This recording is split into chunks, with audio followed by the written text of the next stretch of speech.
Well, it's the time of year we've all been waiting for. The month of May means we're back on the grass. If you spent the whole off season hitting off of mats, it's a rude awakening, that first swing back on turf. Stick with me and let's go through the COZO protocol for solid contact this spring to make sure you're flushing it right out of the gates and you don't have any worries when you get out into the golf course. Sorry, Steve.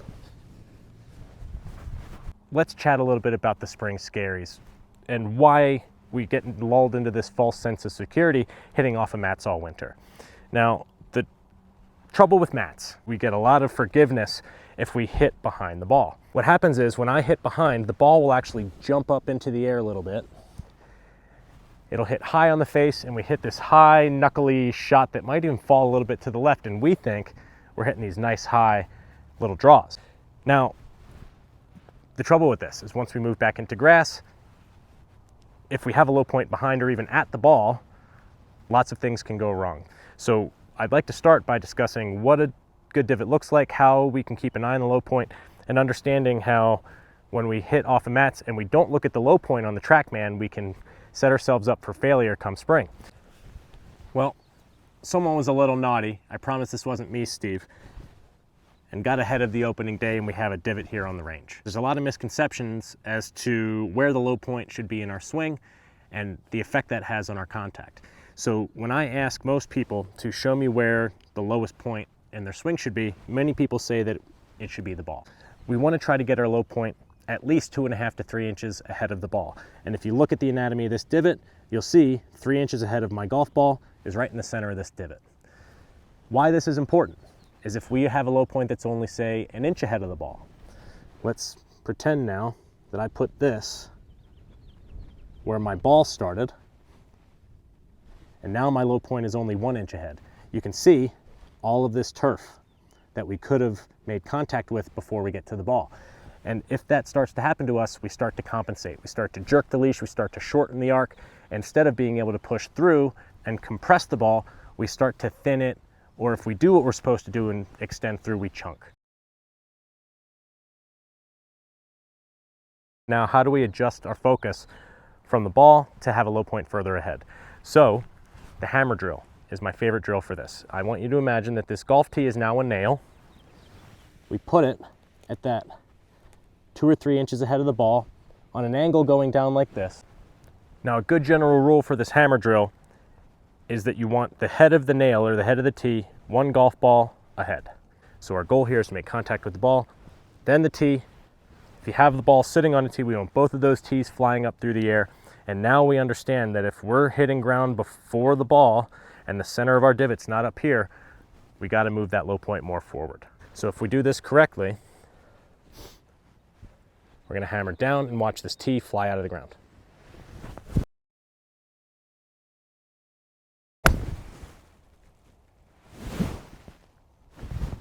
Pretty good for my first swing of the day. What a treat.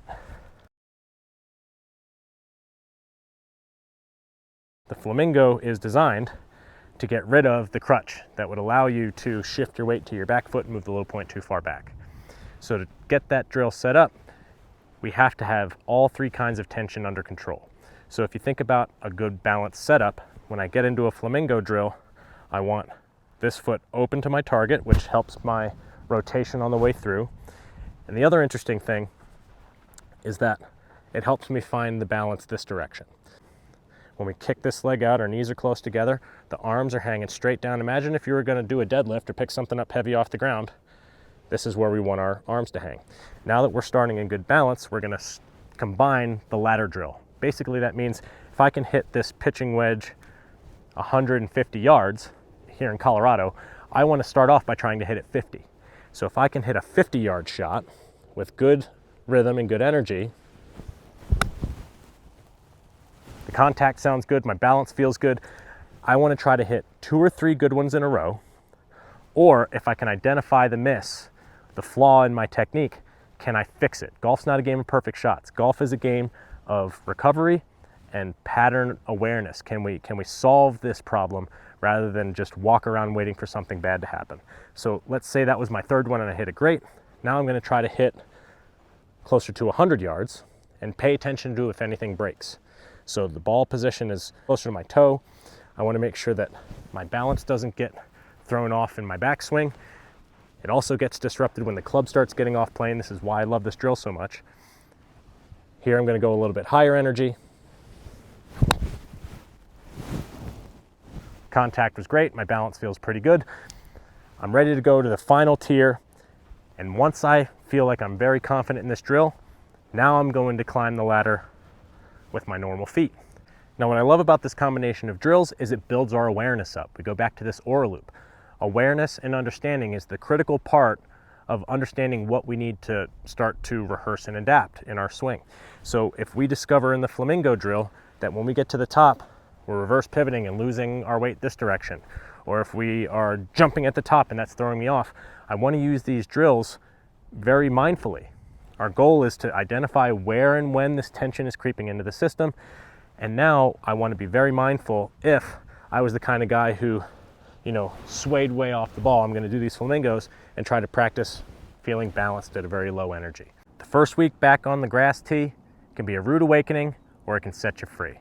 Make sure that you're doing your part to set intentional practice to move your low point to the right spot so that when we come out onto the turf, we don't get the spring scaries where we feel like we did a great job and we did everything backwards. We now have to unlearn during the meat of the season when we should be out enjoying golf.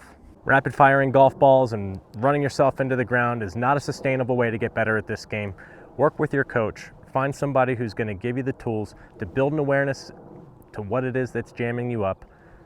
Once we understand it, we don't have to fear it anymore. Then we can move into the drills and the practice plans that really let you put your best foot forward as we get into the spring. And now we can focus on playing the game of golf on the golf course during the prime playing months instead of working on our swing and playing golf swing for the whole season. If you found this at all helpful, please do me a big favor, hit the subscribe button, pass it on to a friend who you know is not going to hit that first shot of the season very solid on the tee. Until next time, I'll see you in the next COZO's Coaching Corner.